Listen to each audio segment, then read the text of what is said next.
Main thing moving oil markets today is this short comment from President Biden earlier. It came after a reporter asked about Israel possibly hitting Iranian oil infrastructure. Take a listen. Do you support Israel striking Iran's oil facilities, sir? We're in the structure. For more now, let's bring in Bloomberg News reporter Bobby Ghosh. So, Bobby, it was a comment that really could mean anything. He said, we're discussing it, not exactly clear who we are, whether it's just US people or US and Israel, and what kind of an attack would that be? But let's say there is to be some kind of an attack on energy infrastructure in Iran. Does the US have any choice but to support Israel? Not really, not really. It was a typical Bidenian off-the-cuff remark where, every one of those three words is open to we discuss it. What does he mean by any of those three words? But it's the sort of thing that moves markets, as we've seen.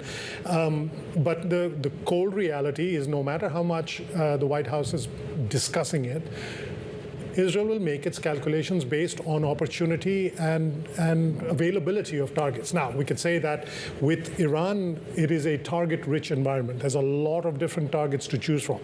Military targets, obviously, lots of those. It's a heavily militarized country.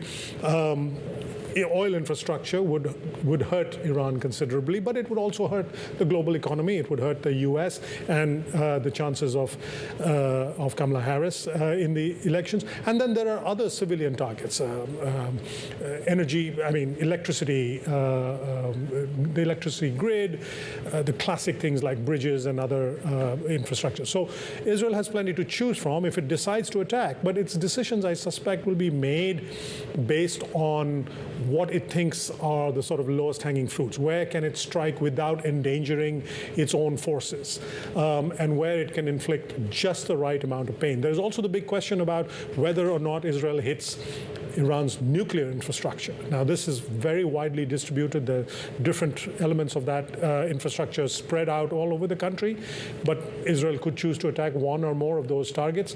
Again, we know the White House doesn't want that. Biden has said so. But we also know that Bibi Netanyahu is not really paying attention to what Biden's saying.